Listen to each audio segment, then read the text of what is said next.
A Curious Experience by Mark Twain. This is the story which the Major told me, as nearly as I can recall it. In the winter of 1862-3, I was commandant of Fort Trumbull at New London, Connecticut. Maybe our life there was not so brisk as life at the front, still it was brisk enough, in its way. One's brains didn't cake together there for lack of something to keep them stirring. For one thing, all the northern atmosphere at that time was thick with mysterious rumors to the effect that rebel spies were flitting everywhere and getting ready to blow up our northern forts, burn our hotels, send infected clothing into our towns, and all that sort of thing. You remember it. All this had a tendency to keep us awake and knock the traditional dullness out of garrison life. Besides, ours was a recruiting station, which is the same as saying we had any time to waste in dozing, or dreaming, or fooling around. Why, with all our watchfulness, 50% of a day's recruits would leak out of our hands and give us the slip the same night. The bounties were so prodigious that a recruit could pay a sentinel $300 or $400 to let him escape, and still have enough of his bounty money left to constitute a fortune for a poor man. Yes, as I said before, our life was not drowsy. Well, one day I was in my quarters alone, doing some writing, when a pale and ragged lad of 14 or 15 entered, made a neat bow, and said, "I believe recruits are received here?" "Yes." "Will you please enlist me, sir?" "Dear me, no. You are too young, my boy, and too small." A disappointed look came into his face, and quickly deepened into an expression of despondency. He turned slowly away, as if to go, hesitated, then faced me again, and said, in a tone which went to my heart, "I have no home, and not a friend in the world. If you could only enlist me." But of course the thing was out of the question, and I said so as gently as I could. Then I told him to sit down by the stove and warm himself, and added, "You shall have something to eat presently. You are hungry?" He did not answer. He did not need to. The gratitude in his big soft eyes was more eloquent than any words could have been. He sat down by the stove, and I went on writing. Occasionally I took a furtive glance at him. I noticed that his clothes and shoes, although soiled and damaged, were of good style and material. This fact was suggestive. To it I added the fact that his voice was low and musical, his eyes deep and melancholy, his carriage and address gentlemanly. Evidently the poor chap was in trouble. As a result, I was interested. However, I became absorbed in my work by and by, and forgot all about the boy. I don't know how long this lasted, but at length I happened to look up. The boy's back was toward me, but his face was turned in such a way that I could see one of his cheeks, and down that cheek a rill of noiseless tears was flowing. God bless my soul! I said to myself, I forgot the poor rat was starving. Then I made amends for my brutality by saying to him, "Come along, my lad. You shall dine with me. I am alone today." He gave me another of those grateful looks, and a happy light broke in his face. At the table he stood with his hand on his chair back until I was seated, then seated himself. I took up my knife and fork and, well, I simply held them and kept still, for the boy had inclined his head and was saying a silent grace. 1,000 hallowed memories of home and my childhood poured in upon me, and I sighed to think how far I had drifted from religion and its balm for hurt minds, its comfort and solace and support. As our meal progressed, I observed that young Wicklow, Robert Wicklow was his full name, knew what to do with his napkin, and well, in a word, I observed that he was a boy of good breeding. Never mind the details. He had a simple frankness, too, which won upon me. We talked mainly about himself, and I had no difficulty in getting his history out of him. When he spoke of his having been born and reared in Louisiana, I warmed to him decidedly, for I had spent some time down there. I knew all the coast region of the Mississippi and loved it, and had not been long enough away from it for my interest in it to begin to pale. The very names that fell from his lips sounded good to me, so good that I steered the talk in directions that would bring them out. Baton Rouge, Plaquemine, Donaldsonville, 60-Mile Point, Bonnet-Care, the Stock Landing, Carrollton, the Steamship Landing, the Steamboat Landing, New Orleans, Chapatula Street, the Esplanade, the Rue de Bons-Enfants, the St. Charles Hotel, the Tivoli Circle, the Shell Road, Lake Pontchartrain, and it was particularly delightful to me to hear once more of the R.E.L.E., the Natchez, the Eclipse, General Quitman, the Duncan F. Kinner, and other old familiar steamboats. It was almost as good as being back there. These names so vividly reproduced in my mind the look of the things they stood for. Briefly, this was little Wicklow's history. When the war broke out, he and his invalid aunt and his father were living near Baton Rouge, on a great and rich plantation which had been in the family for 50 years. The father was a Union man. He was persecuted in all sorts of ways, but clung to his principles. At last, one night, masked men burned his mansion down, and the family had to fly for their lives. They were hunted from place to place, and learned all there was to know about poverty, hunger, and distress. The invalid aunt found relief at last. Misery and exposure killed her. She died in an open field, like a tramp, the rain beating upon her and the thunder booming overhead. Not long afterward, the father was captured by an armed band, and while the son begged and pleaded, the victim was strung up before his face. At this point, a baleful light shone in the youth's eyes, and he said, with the manner of one who talks to himself, "If I cannot be enlisted, no matter, I shall find a way, I shall find a way." As soon as the father was pronounced dead, the son was told that if he was not out of that region within 24 hours, it would go hard with him. That night he crept to the riverside and hid himself near a plantation landing. By and by the Duncan F. Kinner stopped there, and he swam out and concealed himself in the yawl that was dragging at her stern. Before daylight the boat reached the stock landing, and he slipped ashore. He walked the 3 miles which lay between that point and the house of an uncle of his in Good Children Street, in New Orleans, and then his troubles were over for the time being. But this uncle was a Union man, too, and before very long he concluded that he had better leave the South. So he and young Wicklow slipped out of the country on board a sailing vessel, and in due time reached New York. They put up at the Astor House. Young Wicklow had a good time of it for a while, strolling up and down Broadway and observing the strange northern sights. But in the end a change came, and not for the better. The uncle had been cheerful at first, but now he began to look troubled and despondent. Moreover, he became moody and irritable, talked of money giving out and no way to get more, not enough left for one, let alone two. Then, one morning, he was missing, did not come to breakfast. The boy inquired at the office, and was told that the uncle had paid his bill the night before and gone away. To Boston, the clerk believed, but was not certain. The lad was alone and friendless. He did not know what to do, but concluded he had better try to follow and find his uncle. He went down to the steamboat landing, learned that the trifle of money in his pocket would not carry him to Boston. However, it would carry him to New London. So he took passage for that port, resolving to trust to Providence to furnish him means to travel the rest of the way. He had now been wandering about the streets of New London 3 days and nights, getting a bite and a nap here and there for charity's sake. But he had given up at last. Courage and hope were both gone. If he could enlist, nobody could be more thankful. If he could not get in as a soldier, couldn't he be a drummer boy? Ah, he would work so hard to please, and would be so grateful. Well, there's the history of young Wicklow, just as he told it to me, barring details. I said, "My boy, you are among friends now. Don't you be troubled any more." How his eyes glistened! I called in Sergeant John Rayburn. He was from Hartford. Lives in Hartford yet. Maybe you know him. And said, "Rayburn, quarter this boy with the musicians.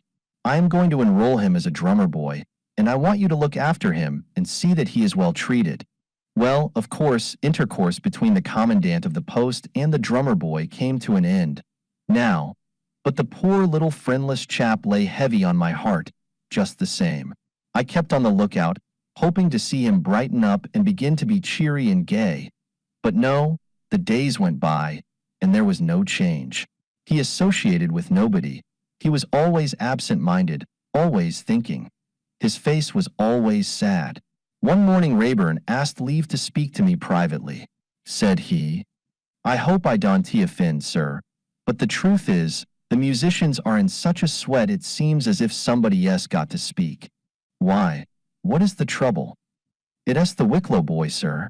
The musicians are down on him to an extent you can't imagine. Well, go on, go on. What has he been doing? Praying, sir. Praying. Yes, sir. The musicians haven't any piece of their life for that boy praying. First thing in the morning he at it. Noons he at it. And nights, well, nights he just lays into him like all possessed. Sleep? Bless you, they can sleep. He has got the floor, as the saying is, and then when he once gets his supplication mill a-going, there just simply ain't any let up to him. He starts in with the bandmaster and he prays for him. Next he takes the head bugler and he prays for him. Next the bass drum and he scoops him in, and so on, right straight through the band, giving them all a show, and talking that amount of interest in it which would make you think he thought he worn but a little while for this world, and believed he couldn't be happy in heaven without he had a brass band along, and wanted to pick him out for himself, so he could depend on him to do up the national tunes in a style swaytin to the place. Well, sir, heaven boots at him don't he have no effect.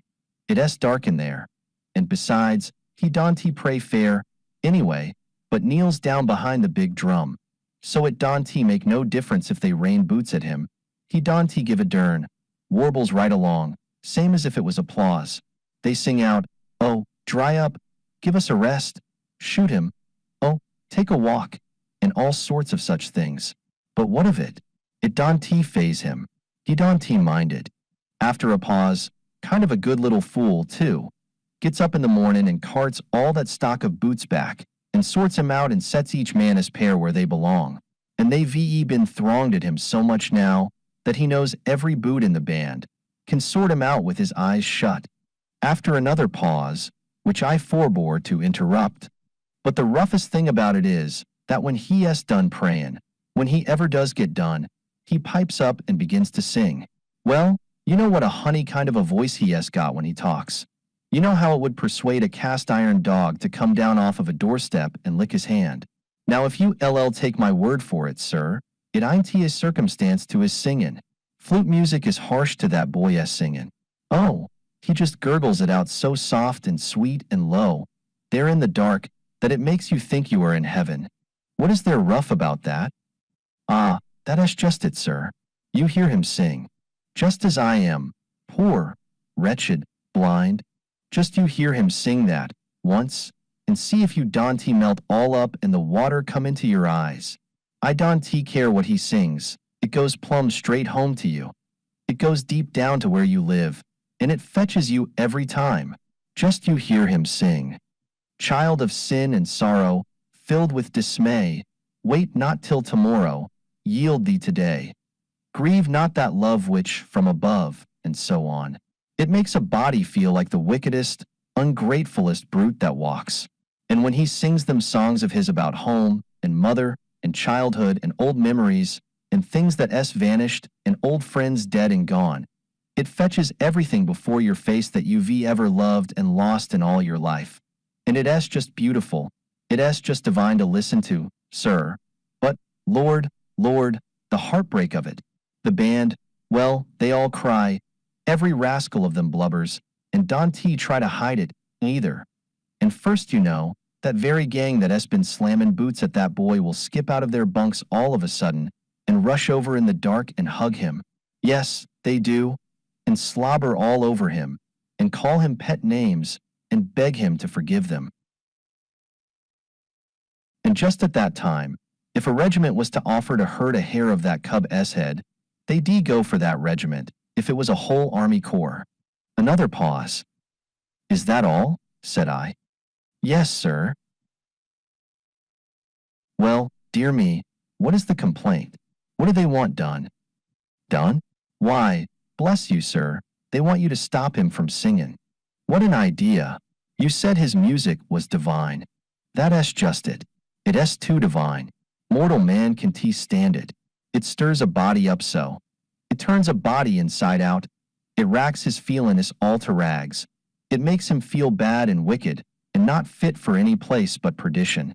It keeps a body in such an everlasting state of repentant, that nothing don tea taste good and there ain't no comfort in life. And then the crying, you see, every morning they are ashamed to look one another in the face. Well, this is an odd case and a singular complaint. So they really want the singing stopped? Yes, sir, that is the idea. They don't wish to ask too much. They would like powerful well to have the praying shut down on, or leastways trimmed off around the edges. But the main thing is the singing. If they can only get the singing choked off, they think they can stand the praying, rough as it is to be bully-ragged so much that way. I told the sergeant I would take the matter under consideration. That night I crept into the musicians' quarters and listened. The sergeant had not overstated the case. I heard the praying voice pleading in the dark. I heard the execrations of the harassed men. I heard the rain of boots was through the air and bang and thump around the big drum. The thing touched me, but it amused me, too. By and by, after an impressive silence, came the singing. Lord, the pathos of it, the enchantment of it. Nothing in the world was ever so sweet, so gracious, so tender, so holy, so moving. I made my stay very brief. I was beginning to experience emotions of a sort not proper to the commandant of a fortress. Next day I issued orders which stopped the praying and singing. Then followed 3 or 4 days which were so full of bounty-jumping excitements and irritations that I never once thought of my drummer boy. But now comes Sergeant Rayburn, one morning and says, "That new boy acts mighty strange, sir." "How?" "Well, sir, he is all the time writing." "Writing? What does he write? Letters?" "I don't know, sir, but whenever he is off duty, he is always poking and nosing around the fort, all by himself. Blessed if I think there is a hole or corner in it he hasn't been into. And every little while he outs with pencil and paper and scribbles something down." This gave me a most unpleasant sensation. I wanted to scoff at it, but it was not a time to scoff at anything that had the least suspicious tinge about it. Things were happening all around us in the north, then, that warned us to be always on the alert and always suspecting. I recalled to mind the suggestive fact that this boy was from the south, the extreme South Louisiana, and the thought was not of a reassuring nature under the circumstances. Nevertheless, it cost me a pang to give the orders which I now gave to Rayburn. I felt like a father who plots to expose his own child to shame and injury. I told Rayburn to keep quiet, bide his time, and get me some of those writings whenever he could manage it without the boy's finding it out. And I charged him not to do anything which might let the boy discover that he was being watched. I also ordered that he allow the lad his usual liberties, but that he be followed at a distance when he went out into the town. During the next 2 days, Rayburn reported to me several times. No success. The boy was still writing, but he always pocketed his paper with a careless air whenever Rayburn appeared in his vicinity. He had gone twice to an old deserted stable in the town, remained a minute or two, and come out again. One could not pooh-pooh these things. They had an evil look. I was obliged to confess to myself that I was getting uneasy. I went into my private quarters and sent for my second in command, an officer of intelligence and judgment, son of General James Watson Webb. He was surprised and troubled. We had a long talk over the matter, and came to the conclusion that it would be worthwhile to institute a secret search. I determined to take charge of that myself, so I had myself called at 2 in the morning, and pretty soon after, I was in the musicians' quarters, crawling along the floor on my stomach among the snorers.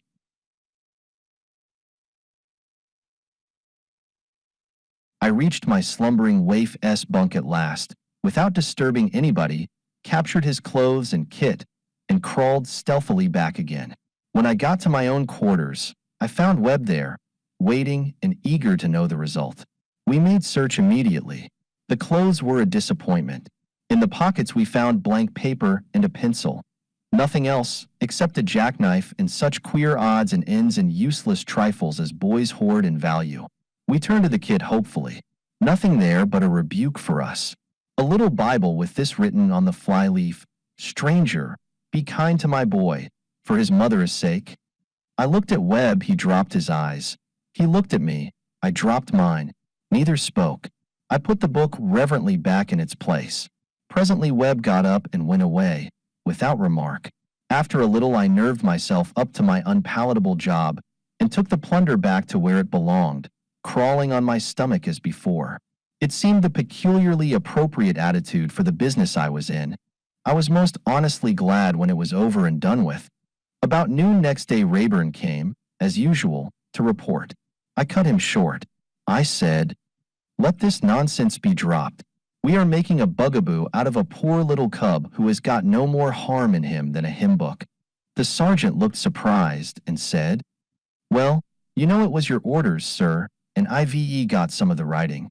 And what does it amount to? How did you get it?" I peeped through the keyhole and see him writing. So when I judged he was about done, I made a sort of a little cough, and I see him crumple it up and throw it in the fire and look all around to see if anybody was coming. Then he settled back as comfortable and careless as anything. Then I comes in and passes the time of day pleasantly and sends him of an errand. He never looked uneasy, but went right along. It was a coal fire and new built. The writing had gone over behind a chunk, out of sight. But I got it out. There it is. It ain't hardly scorched, you see. I glanced at the paper and took in a sentence or two. Then I dismissed the sergeant and told him to send Webb to me. Here is the paper in full. Fort Trumbull, the 8th. Colonel, I was mistaken as to the caliber of the 3 guns I ended my list with. They are 18-pounders. All the rest of the armament is as I stated. The garrison remains as before reported, except that the 2 light infantry companies that were to be detached for service at the front are to stay here for the present. Can T find out for how long, just now, but will soon. We are satisfied that, all things considered, matters had better be postponed on.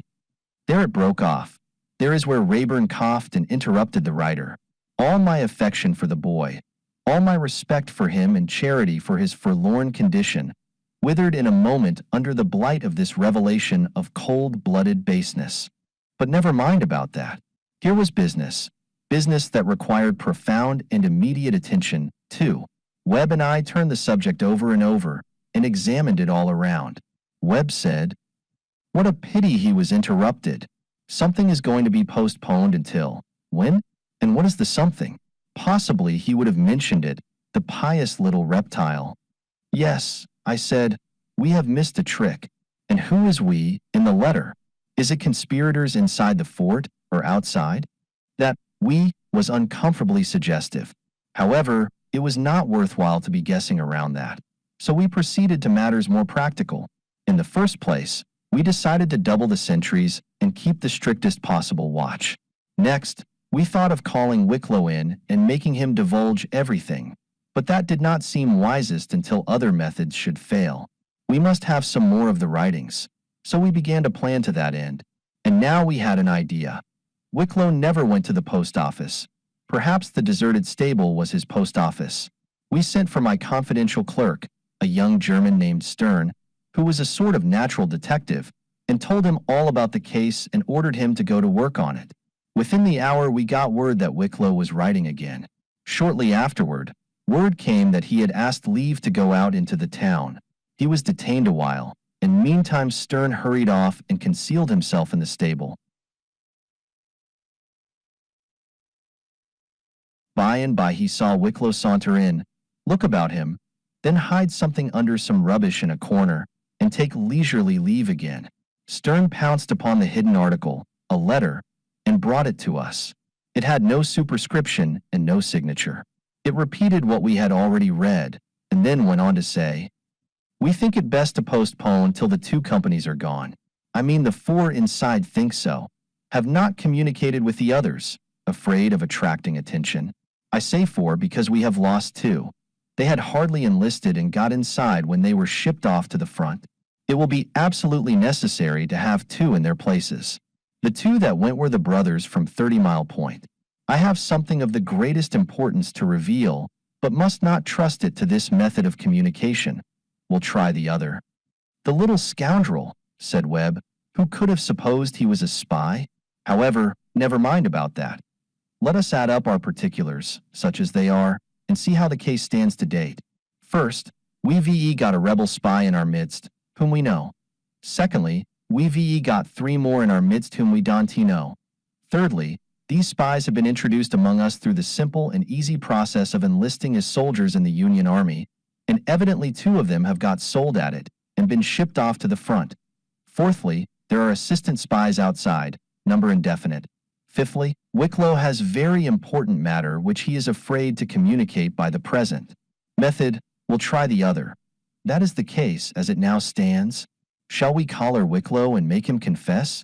Or shall we catch the person who removes the letters from the stable and make him tell? Or shall we keep still and find out more? We decided upon the last course. We judged that we did not need to proceed to summary measures now, since it was evident that the conspirators were likely to wait till those 2 light infantry companies were out of the way. We fortified Stern with pretty ample powers, and told him to use his best endeavors to find out Wicklow's other method of communication. We meant to play a bold game, and to this end we proposed to keep the spies in an unsuspecting state as long as possible. So we ordered Stern to return to the stable immediately, and if he found the coast clear, to conceal Wicklow's letter where it was before, and leave it there for the conspirators to get. The night closed down without further event. It was cold and dark and sleety, with a raw wind blowing. Still I turned out of my warm bed several times during the night, and went the rounds in person, to see that all was right and that every sentry was on the alert. I always found them wide awake and watchful.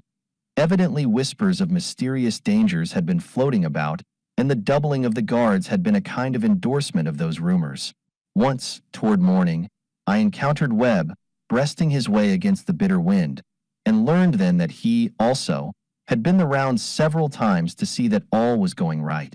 Next day's events hurried things up somewhat. Wicklow wrote another letter.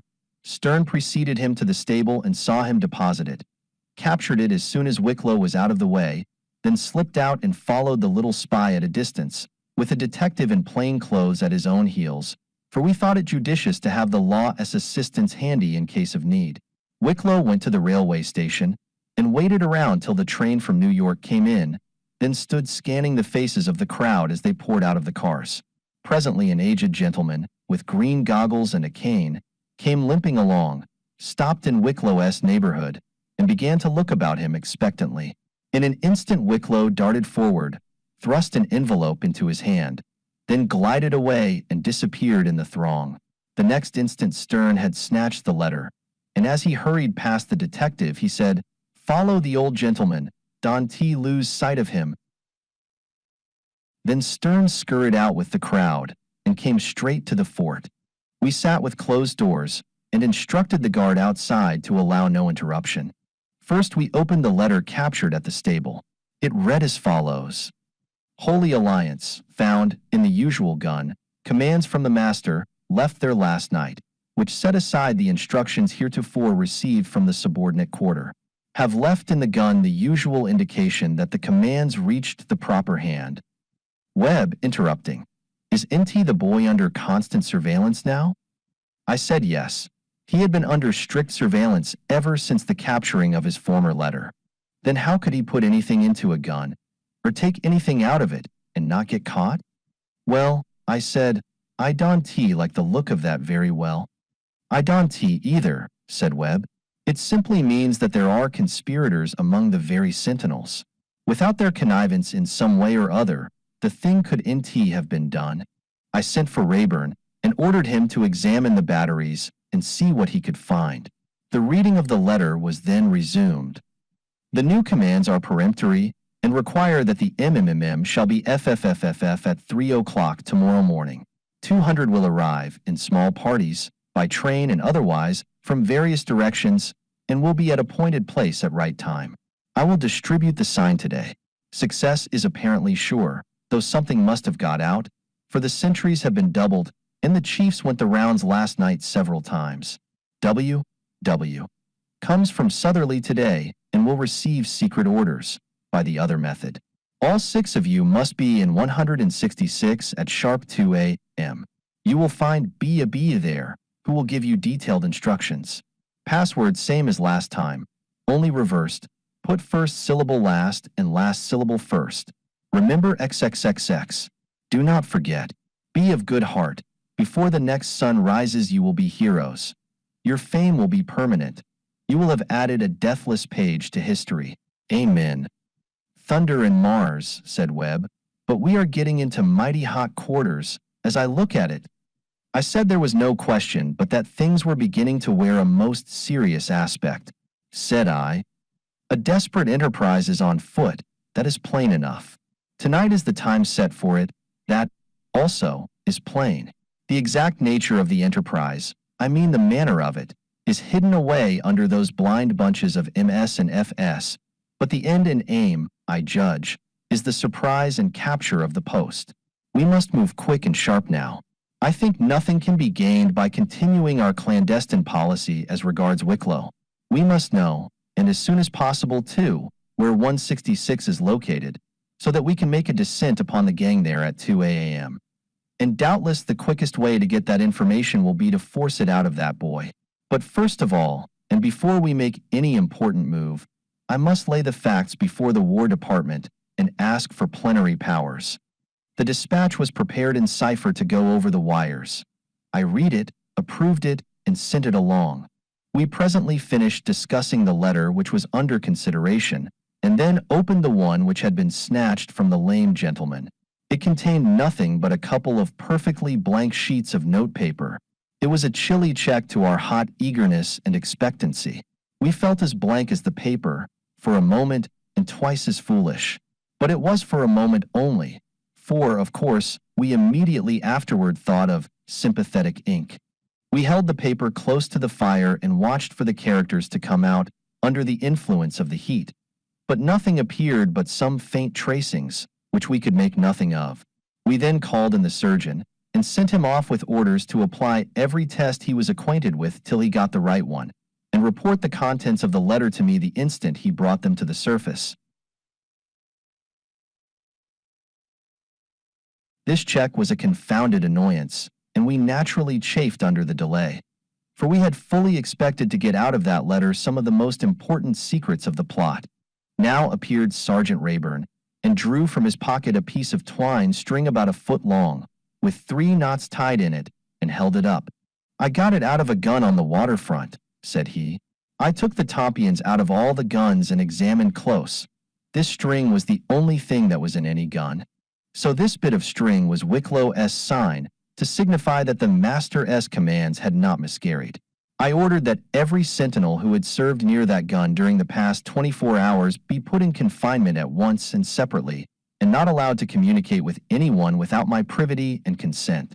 A telegram now came from the Secretary of War. It read as follows: suspend habeas corpus, put town under martial law, make necessary arrests, act with vigor and promptness, keep the department informed. We were now in shape to go to work. I sent out and had the lame gentleman quietly arrested and as quietly brought into the fort. I placed him under guard and forbade speech to him or from him. He was inclined to bluster at first, but he soon dropped that. Next came word that Wicklow had been seen to give something to a couple of our new recruits, and that, as soon as his back was turned, these had been seized and confined. Upon each was found a small bit of paper bearing these words and signs in pencil: Eagle's third flight. Remember XXXX. 166. In accordance with instructions, I telegraphed to the department, in cipher, the progress made, and also described the above ticket. We seemed to be in a strong enough position now to venture to throw off the mask as regarded Wicklow, so I sent for him. I also sent for and received back the letter written in sympathetic ink, the surgeon accompanying it with the information that thus far it had resisted his tests, but that there were others he could apply when I should be ready for him to do so. Presently Wicklow entered. He had a somewhat worn and anxious look, but he was composed and easy, and if he suspected anything it did not appear in his face or manner. I allowed him to stand there a moment or two, then I said pleasantly, "My boy, why do you go to that old stable so much?"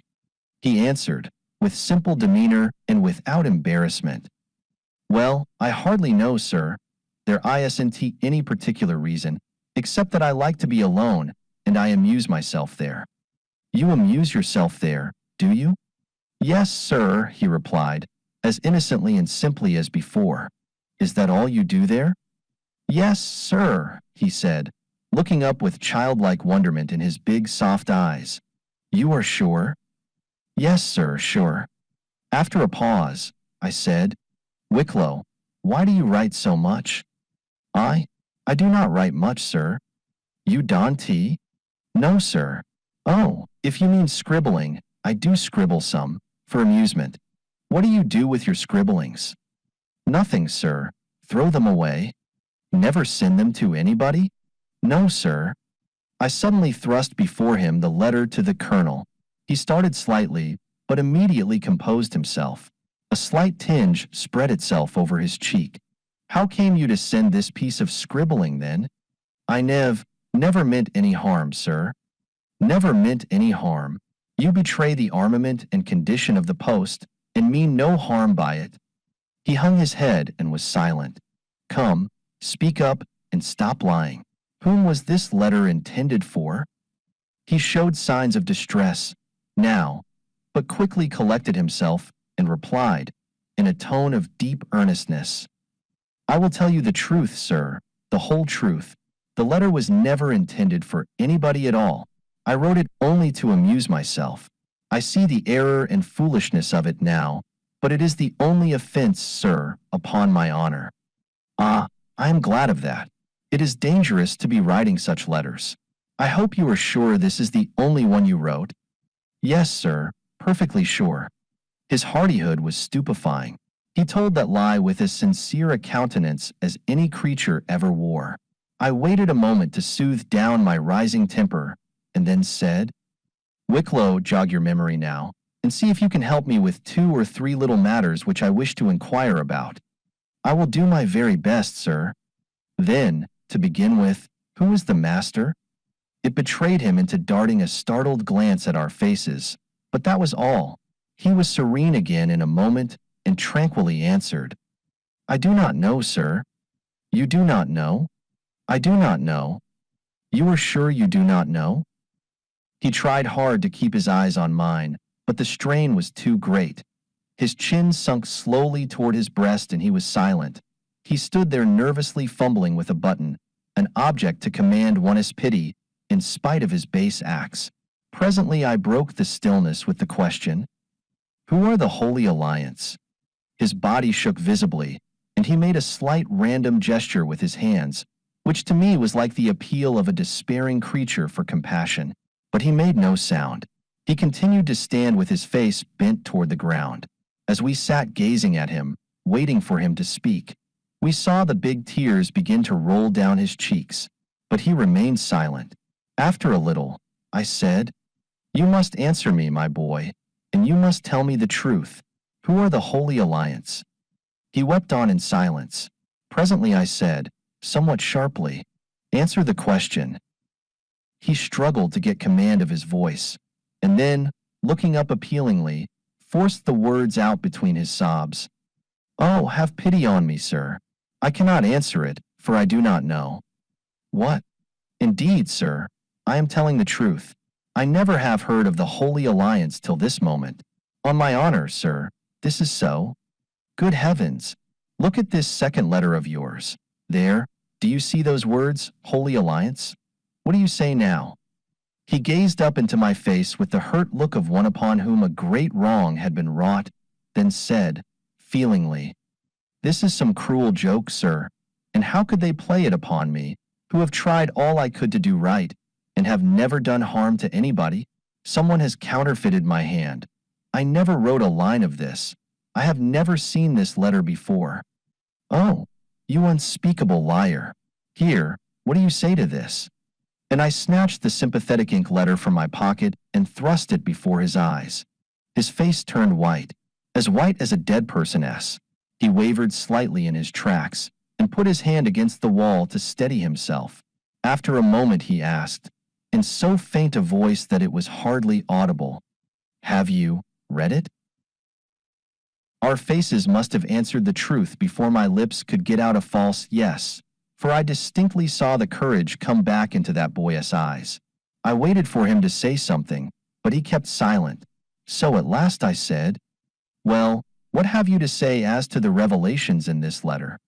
He answered, with perfect composure, Nothing, except that they are entirely harmless and innocent. They can hurt nobody. I was in something of a corner now, as I couldn't disprove his assertion. I did not know exactly how to proceed.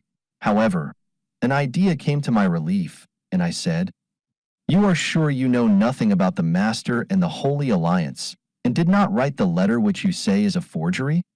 "Yes, sir, sure." I slowly drew out the knotted twine string and held it up without speaking. He gazed at it indifferently, then looked at me inquiringly.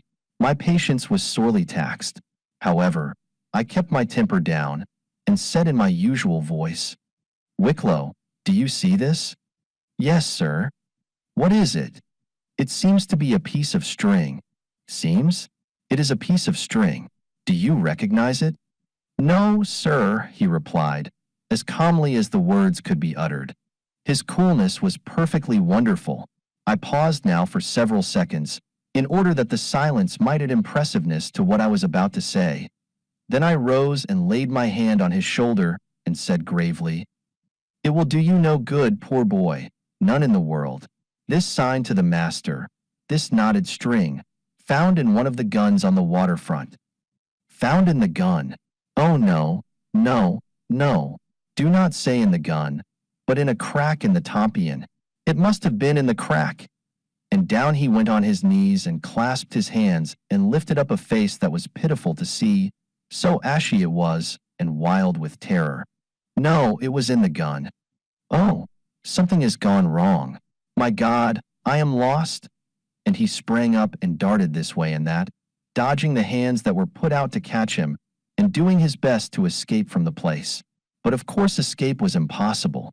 Then he flung himself on his knees again, crying with all his might, and clasped me around the legs. And so he clung to me and begged and pleaded, saying, "Oh, have pity on me. Oh, be merciful to me. Do not betray me." They would not spare my life a moment. "Protect me, save me. I will confess everything." It took us some time to quiet him down and modify his fright, and get him into something like a rational frame of mind. Then I began to question him, he answering humbly, with downcast eyes, and from time to time swabbing away his constantly flowing tears. "So you are at heart a rebel?" "Yes, sir." "And a spy?" "Yes, sir." "And have been acting under distinct orders from outside?" "Yes, sir." "Willingly?" "Yes, sir." "Gladly, perhaps?" "Yes, sir. It would do no good to deny it. The South is my country. My heart is Southern, and it is all in her cause." "Then the tale you told me of your wrongs and the persecution of your family was made up for the occasion?"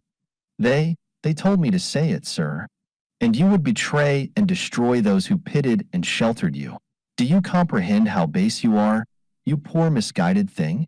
He replied with sobs only, "Well, let that pass. To business. Who is the colonel, and where is he?" He began to cry hard, and tried to beg off from answering. He said he would be killed if he told. I threatened to put him in the dark cell, and lock him up if he did not come out with the information. At the same time I promised to protect him from all harm if he made a clean breast. For all answer, he closed his mouth firmly and put on a stubborn air which I could not bring him out of. At last I started with him, but a single glance into the dark cell converted him. He broke into a passion of weeping and supplicating, and declared he would tell everything. So I brought him back, and he named the colonel, and described him particularly. Said he would be found at the principal hotel in the town, in citizen S dress. I had to threaten him again, before he would describe and name the master. Said the master would be found at number 15 Bond Street, New York, passing under the name of R.F. Gaylord. I telegraphed name and description to the chief of police of the metropolis, and asked that Gaylord be arrested and held till I could send for him. "Now," said I, "it seems that there are several of the conspirators outside, presumably in New London. Name and describe them." He named and described 3 men and 2 women, all stopping at the principal hotel. I sent out quietly, and had them and the colonel arrested and confined in the fort. "Next, I want to know all about your 3 fellow conspirators who are here in the fort." He was about to dodge me with a falsehood, I thought, But I produced the mysterious bits of paper which had been found upon two of them, and this had a salutary effect upon him. I said we had possession of two of the men, and he must point out the third. This frightened him badly, and he cried out, "Oh, please Dante, make me. He would kill me on the spot." I said that that was all nonsense. I would have somebody nearby to protect him, and besides, the men should be assembled without arms. I ordered all the raw recruits to be mustered, and then the poor trembling little wretch went out and stepped along down the line, trying to look as indifferent as possible. Finally, he spoke a single word to one of the men, and before he had gone 5 steps, the man was under arrest. As soon as Wicklow was with us again, I had those 3 men brought in. I made one of them stand forward and said, "Now, Wicklow, mind, not a shade's divergence from the exact truth. Who is this man, and what do you know about him?" Being in for it, he cast consequences aside, fastened his eyes on the man's face, and spoke straight along without hesitation, to the following effect. His real name is George Bristow. He is from New Orleans, was second mate of the Coast Packet Capital 2 years ago, is a desperate character, and has served 2 terms for manslaughter, one for killing a deckhand named Hyde with a capstan bar, and one for killing a roustabout for refusing to heave the lead, which is no part of a roustabout's business. He is a spy, and was sent here by the colonel to act in that capacity. He was third mate of the St. Nicholas, when she blew up in the neighborhood of Memphis in '58, and came near being lynched for robbing the dead and wounded while they were being taken ashore in an empty wood boat. And so forth and so on. He gave the man's biography in full. When he had finished, I said to the man, "What have you to say to this?" "Barring your presence, sir, it is the infernalest lie that ever was spoke." I sent him back into confinement and called the others forward in turn. Same result. The boy gave a detailed history of each, without ever hesitating for a word or a fact. But all I could get out of either rascal was the indignant assertion that it was all a lie. They would confess nothing. I returned them to captivity and brought out the rest of my prisoners, one by one. Wicklow told all about them, what towns in the South they were from, and every detail of their connection with the conspiracy. But they all denied his facts, and not one of them confessed a thing. The men raged, the women cried. According to their stories, they were all innocent people from out west, and loved the Union above all things in this world. I locked the gang up, in disgust, and fell to catechizing Wicklow once more. Where is number 166, and who is BB? But there he was determined to draw the line. Neither coaxing nor threats had any effect upon him. Time was flying. It was necessary to institute sharp measures. So I tied him up a tiptoe by the thumbs. As the pain increased, it wrung screams from him which were almost more than I could bear. But I held my ground, and pretty soon he shrieked out, "Oh, please let me down, and I will tell." "No, you will all tell before I let you down." Every instant was agony to him. Now, so out it came. Number 166, Eagle Hotel, naming a wretched tavern down by the water, a resort of common laborers, longshoremen, and less reputable folk. So I released him, and then demanded to know the object of the conspiracy. "To take the fort tonight," said he, doggedly and sobbing. "Have I got all the chiefs of the conspiracy?" "No, you've got all except those that are to meet at 166. What does remember XXXX mean?" No reply. "What is the password to number 166? No reply. What do those bunches of letters mean? FFFFF and MMM? Answer, or you will catch it again." "I never will answer. I will die first. Now do what you please." "Think what you are saying, Wicklow. Is it final?" He answered steadily, and without a quiver in his voice. "It is final. As sure as I love my wronged country and hate everything this northern sun shines on, I will die before I will reveal those things." I triced him up by the thumbs again. When the agony was full upon him, it was heartbreaking to hear the poor thing's shrieks, but we got nothing else out of him. To every question he screamed the same reply, "I can die, and I will die, but I will never tell." Well, we had to give it up. We were convinced that he certainly would die rather than confess. So we took him down and imprisoned him under strict guard. Then for some hours we busied ourselves with sending telegrams to the War Department and with making preparations for a descent upon number 166. It was stirring times, that black and bitter night. Things had leaked out, and the whole garrison was on the alert. The sentinels were trebled, and nobody could move, outside or in, without being brought to a stand with a musket leveled at his head. However, Webb and I were less concerned now than we had previously been, because of the fact that the conspiracy must necessarily be in a pretty crippled condition, since so many of its principles were in our clutches. I determined to be at number 166 in good season, capture and gag B, and be on hand for the rest when they arrived. At about 1:15 in the morning, I crept out of the fortress with half a dozen stalwart and gamey U.S.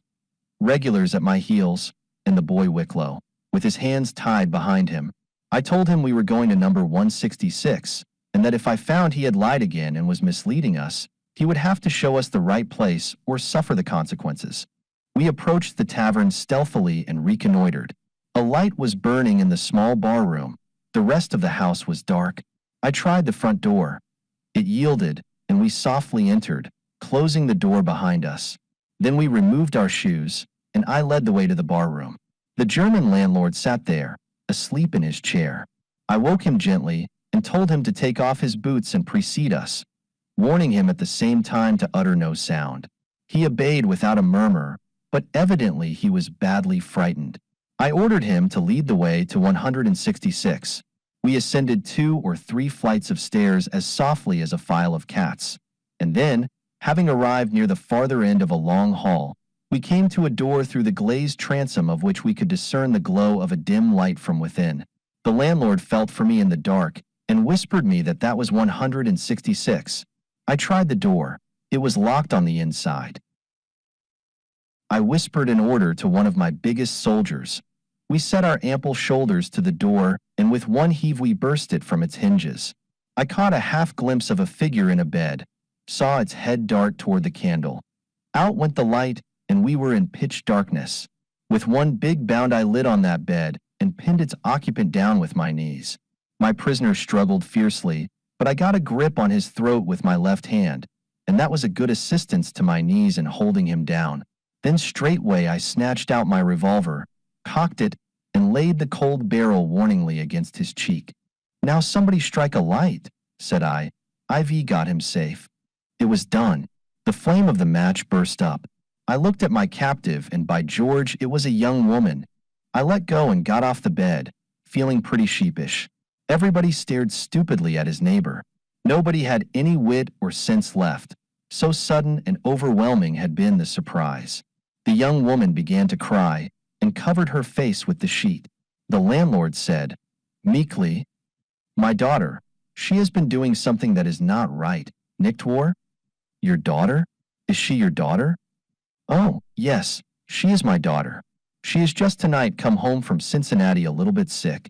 "Confound it, that boy has lied again. This is not the right 166. This is not BB. Now, Wicklow, you will find the correct 166 for us, or, hello, where is that boy?" "Gone, as sure as guns. And what is more, we failed to find a trace of him." Here was an awkward predicament. I cursed my stupidity in not tying him to one of the men, but it was of no use to bother about that now. What should I do in the present circumstances? That was the question. That girl might be BB. After all, I did not believe it, but still it would not answer to take unbelief for proof. So I finally put my men in a vacant room across the hall from 166 and told them to capture anybody and everybody that approached the girl's room and to keep the landlord with them and under strict watch until further orders. Then I hurried back to the fort to see if all was right there yet. Yes, all was right, and all remained right. I stayed up all night to make sure of that. Nothing happened. I was unspeakably glad to see the dawn come again and be able to telegraph the department that the stars and stripes still floated over Fort Trumbull. An immense pressure was lifted from my breast. Still, I did not relax vigilance, of course, nor effort either. The case was too grave for that. I had up my prisoners, one by one, and harried them by the hour, trying to get them to confess, but it was a failure. They only gnashed their teeth and tore their hair, and revealed nothing. About noon came tidings of my missing boy. He had been seen on the road, tramping westward, some 8 miles out, at 6 in the morning. I started a cavalry lieutenant and a private on his track at once. They came in sight of him 20 miles out. He had climbed a fence and was wearily dragging himself across a slushy field toward a large old-fashioned mansion in the edge of a village. They rode through a bit of woods, made a detour, and closed up on the house from the opposite side. Then dismounted and scurried into the kitchen. Nobody there. They slipped into the next room, which was also unoccupied. The door from that room into the front or sitting room was open. They were about to step through it when they heard a low voice. It was somebody praying. So they halted reverently, and the lieutenant put his head in and saw an old man and an old woman kneeling in a corner of that sitting room. It was the old man that was praying, and just as he was finishing his prayer, the Wicklow boy opened the front door and stepped in. Both of those old people sprang at him and smothered him with embraces, shouting, "Our boy, our darling, God be praised. The lost is found. He that was dead is alive again." Well, sir, what do you think? That young imp was born and reared on that homestead, and had never been 5 miles away from it in all his life, till the fortnight before he loafed into my quarters and gulfed me with that maudlin yarn of his. It's as true as gospel. That old man was his father, a learned old retired clergyman, and that old lady was his mother. Let me throw in a word or two of explanation concerning that boy and his performances. It turned out that he was a ravenous devourer of dime novels and sensation story papers. Therefore, dark mysteries and gaudy heroisms were just in his line.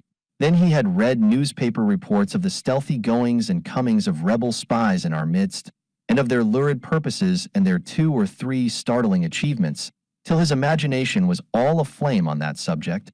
His constant comrade for some months had been a Yankee youth of much tongue and lively fancy, who had served for a couple of years as mud clerk, that is, subordinate purser, on certain of the packet boats plying between New Orleans and points 200 or 300 miles up the Mississippi, hence his easy facility in handling the names and other details pertaining to that region.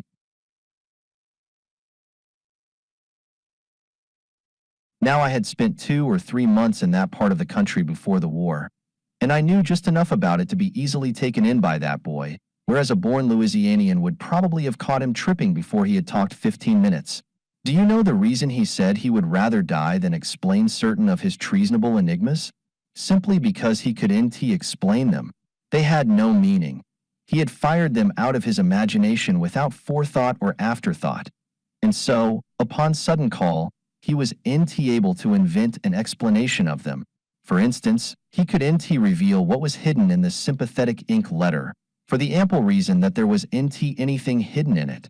It was blank paper only. He had put anything into a gun, and had never intended to, for his letters were all written to imaginary persons, and when he hid one in the stable he always removed the one he had put there the day before. So he was not acquainted with that knotted string, since he was seeing it for the first time when I showed it to him. But as soon as I had let him find out where it came from, he straightway adopted it, in his romantic fashion, and got some fine effects out of it. He invented Mr. Gaylord. There was any 15, Bond Street. Just then, it had been pulled down 3 months before.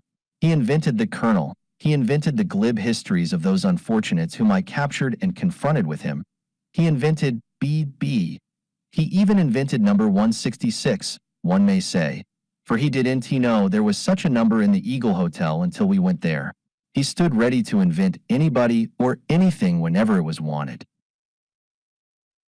If I called for outside spies, he promptly described strangers whom he had seen at the hotel, and whose names he had happened to hear.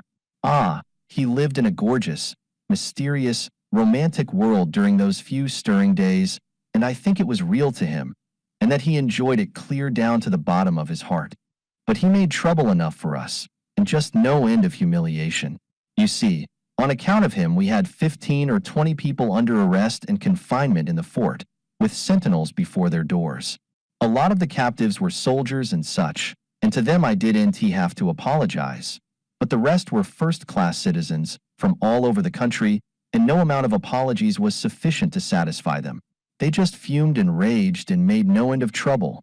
And those two ladies, one was an Ohio congressman's wife, the other a Western bishop's sister, well, the scorn and ridicule and angry tears they poured out on me made up a keepsake that was likely to make me remember them for a considerable time, and I shall. That old lame gentleman with the goggles was a college president from Philadelphia who had come up to attend his nephew's funeral. He had never seen young Wicklow before, of course. Well, he not only missed the funeral and got jailed as a rebel spy, but Wicklow had stood up there in my quarters and coldly described him as a counterfeiter, rigger trader, horse thief, and firebug from the most notorious rascal nest in Galveston. And this was a thing which that poor old gentleman couldn't seem to get over at all. In the War Department. But, oh my soul, let us draw the curtain over that part. Note, I showed my manuscript to the major, and he said, "Your unfamiliarity with military matters has betrayed you into some little mistakes. Still, they are picturesque ones. Let them go. Military men will smile at them. The rest won't detect them. You have got the main facts of the history right, and have set them down just about as they occurred. MT."